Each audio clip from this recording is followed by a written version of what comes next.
I totally agree. And, it's so symbolic that this is the issue that leads them to finally coalesce around impeachment because it shows you can do anything. You can cause, as you say, Jimmy, genocide in Yemen, but you cannot go after another member of the establishment. And so Democrats and the Democratic partisans who identify with them in the media, this now is the impeachment worthy scandal. Not committing mass murder in Yemen, not pulling out of the Iran deal and the Paris Climate Accords and locking up kids in cages and subjecting immigrants to even more cruelty than they were under Obama, where it was already pretty cruel. No, you cannot go after Joe Biden, and this is what we're going to get you for. And it goes back. This is endemic. Richard Nixon, what was he impeached for? He wasn't impeached for mass murder and bombing in Cambodia and Laos and Vietnam. He was impeached for going after the other faction of the establishment. The Democratic Party was broken into. Nixon covered that up. He lied about it. You can't do that. You cannot go after the other faction of the elite, or else that faction plus their partisans in the media will go after you. And so that's what is unfolding now. And, in the process, the Democrats and their media partisans are enrolling everybody who is legitimately aggrieved by Trump's existence as president, but they're enrolling them in this really kind of narrow and backward grievance that it's just not going to catch on. And we can talk more about that. But so the point is, yeah, I totally agree with you that this is trying to get him on something so minuscule in the scale of his actual crimes. I agree with everything. The only thing I'll add is that I do think that this differs from Russiagate in one respect, which is that at least this time you can look at what we know so far and argue that Trump did something inappropriate. Yes. Whereas with Russiagate, that was just a conspiracy theory that was baseless. It was moronic and it was embarrassing for everyone who peddled it, as I hope they know now. But in this case, look, if you look at what's called the transcript, it's not an exact transcript. It's notes of the note takers who were listening in on the call, but it looks pretty thorough, or at least from what is there, we can see that Trump is asking the Ukrainian leader to. It's a bit vague. We don't know exactly what he's saying, but basically, he wants the Ukrainian leader to assist with some sort of investigation of Joe Biden for corruption, whether that's a U.S. investigation or it's a Ukrainian investigation. It's kind of unclear. It looks like he wants the Ukrainian leader to help with a U.S. investigation, one that actually doesn't exist because Attorney General William Barr says that Trump never asked him to look into Joe Biden's and that investigation is not going on. So it's a bit fuzzy. But yeah, look, given that Biden is Trump's political rival, it's inappropriate for Trump to ask a foreign leader to help with an investigation into Biden. I think most people could agree on that. Trump also asked the Ukrainian leaders help looking into the origins of Russiagate and for that investigation. In fact, that's the first thing that Trump brings up. Yeah, a few things. The analogy that Kyle makes there is good, but in fact, it doesn't go far enough because the one thing that distinguishes the Biden-Ukraine case is that Biden served in an administration that literally changed the Ukrainian government. The U.S. backed a coup in Ukraine in 2014 that kicked out Yanukovych. And after that, after the government was changed, that's when Biden came in and got that lucrative seat. Hunter Biden came in and got that lucrative seat on that board. And this was as Joe Biden himself was personally overseeing U.S. policy. I think it's important it's the jury is not out yet on whether or not this prosecutor that got fired was actually conducting a serious investigation of Hunter Biden's company.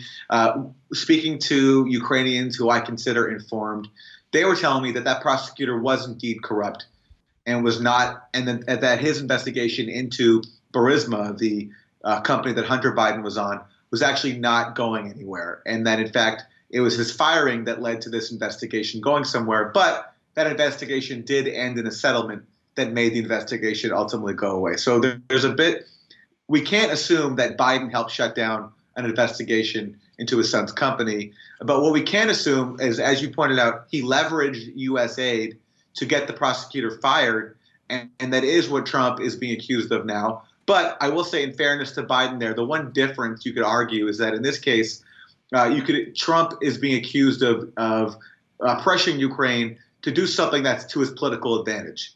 Whereas we don't know yet for sure if that's what Biden was doing in trying to get that prosecutor fired, or whether he was trying to protect his son. It certainly is quite possible, given the fact that his son was sitting on a board of a company that was being investigated. So it's and it's obvious that his son is on that board because of crony capitalism, which comes from his father being the vice president of the United States when they overthrew the government. No. Exactly right. That's undoubtable, and it's laughable. I mean, exactly as Kyle Kalinske said. Imagine the reaction if one of Trump's kids had gotten a comparable board seat in Russia or anywhere. I mean, this would be like the smoking gun for all this corruption we constantly hear about. And the fact that Ted Lieu is now defending it, it speaks to what the Democrats' priorities are. Well, yeah, CrowdStrike is yet one more Democratic Party firm at the heart of Russiagate. So the collusion allegation, that comes from the Steele dossier that was paid for by the DNC. And it comes from a firm called Fusion GPS that was a DNC contractor. CrowdStrike is another DNC contractor, and they generated the Russian hacking allegation. And as you point out, the FBI never conducted an independent examination of the server. They just relied on CrowdStrike's reports. And when CrowdStrike even submitted some reports to the government recently had to admit that those reports were redacted. So the government itself could not even fully vet CrowdStrike's information because CrowdStrike took it upon itself to redact its own report and giving it to the government, which is then used by the government to make its case against Russia. So it's questionable. I don't know exactly what Trump is talking about here because he seems to imply that the DNC server is in Ukraine. Maybe he's saying that actually the Russian hack actually might have come from Ukraine. I don't know. But the Ukraine CrowdStrike is owned by a Ukrainian oligarch. No. Its president is a wealthy Russian. Who's very anti-Putin, and the CrowdStrike has famously had an incident in Ukraine. Oh, that was it. Where they accused the Russian GRU of carrying out a hack in Ukraine, and they accused the Russian GRU of using the same malware that they also accused Russia of using in the alleged DNC hack, email hack. Now, what's interesting is they had to retract that claim about Ukraine after it emerged that they were totally wrong, and so they had to retract their claim there, and that then raised the question: well, if they got it wrong here in this attribution of this GRU malware in Ukraine, are they possibly wrong as well in claiming that it happened in the DNC email theft? So maybe that's what Trump is talking about. I don't know. I'd be curious to find out. But the critical point here, Jimmy, is that this is the first thing that Trump brings up to the Ukrainian president, and he's not asking him for help about Joe Biden. He's asking him to help with the investigation into the origins of Russiagate, which is currently going on. It's overseen by Attorney General William Barr and John Durham. He's asking him for help there, and I think that is legitimate because Ukraine did play a role there. There's not just this CrowdStrike element, but there also is the fact that Ukrainians openly bragged about intervening in 2016. Well, so this is majorly important. Now, I want everyone to listen to this point. In 2016, the Ukrainians bragged. What did they brag about? They bragged about meddling in the 2016 election. And in favor of who? In favor of Hillary Clinton. I'll read you a quote. I'll read you a quote if I can pull it up, but I'll pull it up in a second. But yeah, so basically what happened was back in 2016, you had some Ukrainians who were anti-corruption campaigners, and they were very worried about Donald Trump's presidency. So let me read to you, Jimmy. This is a quote from the Financial Times in August 2016. And what happened that month is these Ukrainians handed over this ledger, supposedly showing millions of dollars in secret payments to Paul Manafort, who was then Trump's campaign manager. And the ledger was basically, it was handwritten notes purportedly showing that Manafort was paid all this money by Yanukovych, the Ukrainian president who Manafort worked for. But this ledger was never corroborated. It was basically just handwritten and with some signatures. But we never actually got concrete proof that this money was actually paid to Manafort. Not that Manafort was not corrupt. He totally was. But we don't know whether this specific ledger was real. But this ledger was given to U.S. media. It was published, and it led to Manafort's resignation after so many questions had been raised about his ties to Ukraine. And the Ukrainians openly bragged about that this was them meddling in the 2016 election. And they explained why. So the Ukrainian anti-corruption campaigner, his name was Sergei Lyshenko, who gave over the ledger. He said this: a Trump presidency would change the pro-Ukrainian agenda in American foreign policy. For me, it was important to show not only the corruption aspect, but that Trump is a pro-Russian candidate who can break the geopolitical balance in the world, unquote. And the Financial Times goes on to say, if the Republican candidate, Trump, loses in November, some observers suggest Kiev's actions may have played at least a small role. So back then, you have this open acknowledgement that Ukraine was interfering, providing dirt, if you will, for the purposes of impacting the outcome of the 2016 election.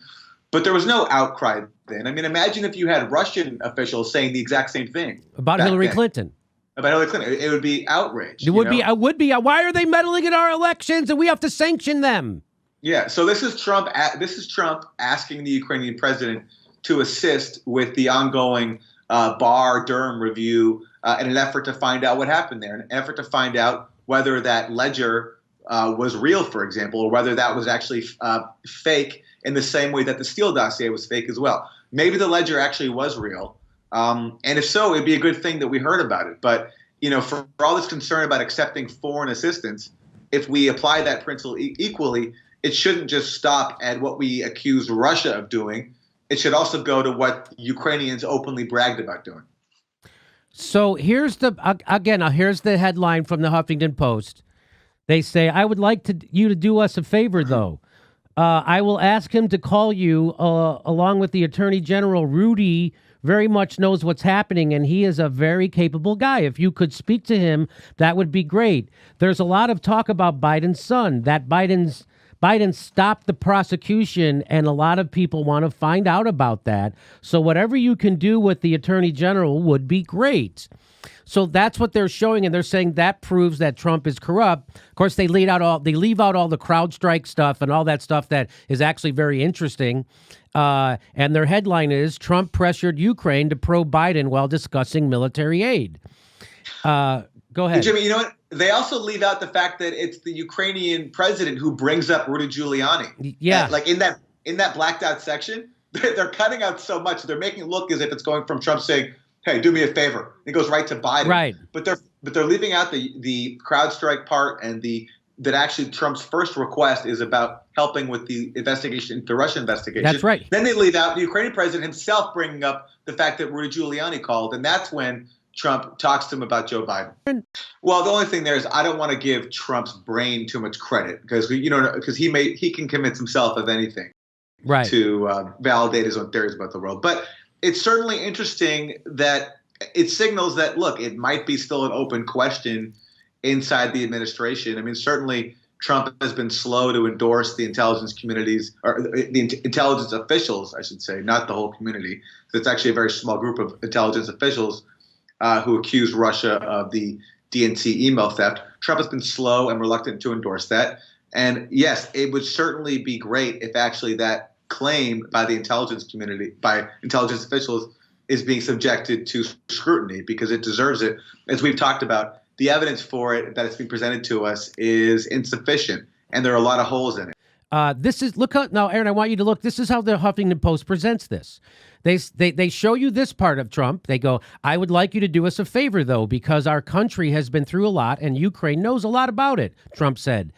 Now, according to the Huffington Post, the key word in this response is though, because it implies a link between the president of the Ukraine, Zelensky's praise for U.S. military aid, to the coming request.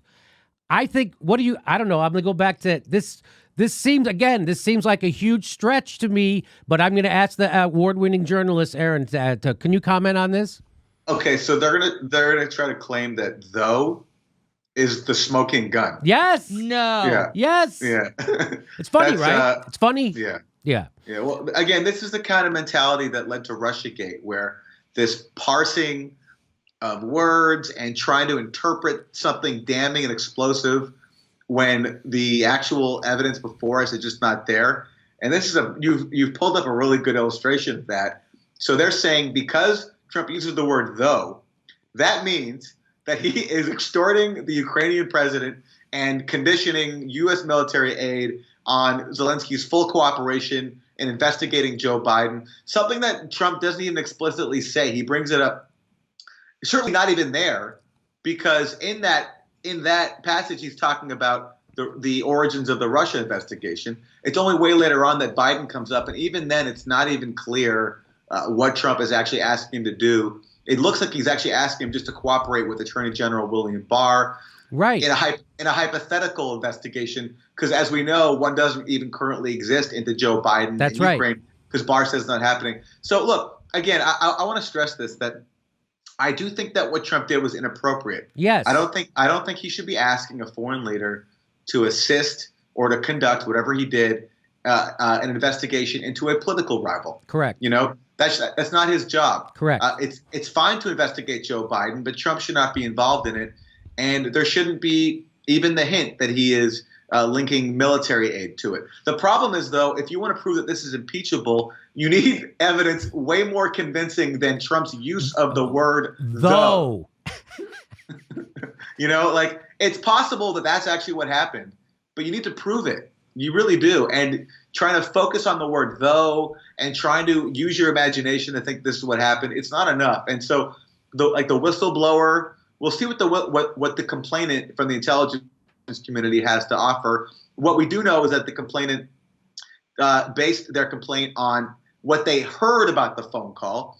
I think the whistleblower / complainant didn't even have the information we have now. We have the transcript now. Yeah. I don't think that there's no indication that the whistleblower even had the transcript. The whistleblower only had what they had heard from other White House officials, and it's possible they have something else. I don't know. We'll have to see. So that's the thing about that. That's another part of this. So this whistleblower who blew the whistle that said Trump did this, he didn't even hear the conversation, didn't read the transcript. He heard about it from other people. That's correct, right? Yes, that's exactly right. I would, again, with the only possible caveat is that what Trump is suspected of doing here would have benefited him electorally in a way that it wouldn't have benefited Joe Biden if what Joe Biden did in shutting down the investigation is correct. So, I mean, both would be corrupt. If Trump asked for this favor and conditioned aid on it, that would benefit him electorally because it would weaken Joe Biden. But if Biden just shut down the investigation into his son by leveraging U.S. military aid, that would benefit his son. So it's, you know, there's a difference there in sort of what the corruption would be for. But in both cases, yeah, it is a similar act of leveraging aid to achieve a certain goal. Yeah, well, in this respect, I think it's important to think about what the Democrats have brought us so far, and we should start with Russiagate. What was Russiagate for the Democrats, for the neoliberal wing of the Democrats? It was a way for them to avoid becoming the party of Bernie Sanders and his movement. That was the obvious lesson from 2016. You have Trump, a con man. I think he's a con man. Some people would disagree with that. Trump supporters would disagree with that. But I think at minimum, Trump portrayed himself as a working class champion. I think falsely. And he convinced enough people that he was anti-establishment. He was the anti-establishment candidate, and he won. So obviously that was the winning message in 2016. The obvious direction for Democrats to go in was with a real, authentic anti-establishment candidate who could then who could point to Trump and say, this guy promised to drain the swamp, but he's only enlarged it. He's enlarged it for himself and for his billionaire cabinet. And that the person with that message was, of course, the other anti-establishment candidate in 2016 who wasn't the nominee in the end, but who came close, which is Bernie Sanders. And so that would be the obvious direction for Democrats to go in after 2016. And the obvious move would be to drop and abandon finally the neoliberal legacy that enough voters rejected by electing Trump. But they didn't go that way, and they didn't go in the direction of changing their policies because doing so would threaten their own privilege and power. So instead, they latched onto this theory that Russia was the reason for Trump's victory and that Trump might have been a conspirator in this grand coup that Russia pulled off. And so fixating on this for over 2 years was their way to deflect responsibility and to hold on to their own power. And this Ukraine gate thing now, I think, follows from that similar poison tree. Because blaming Russia also then fuels this militaristic, jingoistic posture towards Russia, where the way to resist Trump is now to accuse them of being soft on Moscow. And it also requires venerating and, in fact, relying on intelligence officials. So Robert Mueller is going to be our savior. And the word of John Brennan, now that he's an analyst on MSNBC, is the word of God. We have to listen to him and believe him when he tells us that the walls are closing in. Well, look how that turned out. It was a complete disaster. But look at the lessons that are being learned. Nothing. Because what is this Ukraine gate scandal now? It's the same thing. Trump held up briefly this military aid to Ukraine. Adam Schiff today comes on TV and he says Trump weakened Ukraine's ability to fight back Russian aggression, and that hurt our national security. And who is the hero now in this new Ukraine gate thing? It's another member of the intelligence community, another person who is coming at Trump, not because they don't like him bombing Yemen and starving Yemen and being cruel to immigrants and discriminating against poor people and working class people in this country, robbing from working class people in this country, but because they don't like the fact that Trump held up briefly military aid to Ukraine. So it's the same thing of in a refusal to be a real opposition party and challenge Trump on his actual policies, instead relying on intelligence officials and rallying behind the flag and being the party of militarism and Cold War chauvinism that we're seeing now in Ukraine gate. So how can anybody who is progressive and who actually wants to take Trump down, based on the experience of Russiagate alone, get behind this? And as you say, it's emotions are getting the better of people. And I get it, I understand it, but it's just not smart. Speaking of Lawrence O'Donnell, I mean, just a few weeks ago, he was claiming that Russian oligarchs co-signed Trump's bank loans. Remember that? Yeah. Mm-hmm. And it's like it comes from the same thing. It's the same kind of behavior. And I've said this before on your show. We've talked about it. We're going to look back on this presidency as the time when, under this administration, for all of its corruption and all the crimes it's committed in this country and around the world, that the resistance focused on trying to prove a conspiracy theory, and that some of its biggest protests, bigger than protest over the tax cuts that saw a massive upward transfer of wealth from the poor to the rich, bigger than any protests over that were protests over the firing of Jeff Sessions. That's where our priorities were. It became the party of Cold War bureaucrats, basically, and trying to protect the job security of Robert Mueller, even though it was never really in serious jeopardy. It's just it's so tragic, and now it's getting serious because that meant we've learned nothing from Russiagate apparently, and now we're heading into the primary, and we're making this now again front and center instead of a real primary where policies and issues can be front and center. I mean, it's fine. I really get that all this stuff really excites people who go on MSNBC. If you look at their show, or if you look at their network, there are no working, like analysts talking about labor rights and healthcare. It's all intelligence community analysts and legal scholars who are all just. This is like a wet dream for them. It's all so exciting because they can talk about the different statutes and intelligence community speak, and they can all pretend they're uncovering some grand sinister plot to bring down the president, just like they pretended for 2+ years they were doing that with Russiagate. But meanwhile, there's a real country out there where people are looking at all this and saying, and looking at issues that have nothing to do with people's actual lives and their livelihoods and their material well-being, and is again fixated on trying to extract from even vague information something explosive. You look at this transcript, yeah, it's inappropriate Trump brings up Biden, but he's not. You have to really sort of strain to pull from this that he's extorting the government of Ukraine and conditioning aid to it on Ukraine following his orders. That is just not there in that transcript. So it's engaged in more fantasy talk. And for anybody who's engaged in reality, the reality of their lives outside of Washington, it's just not going to fly.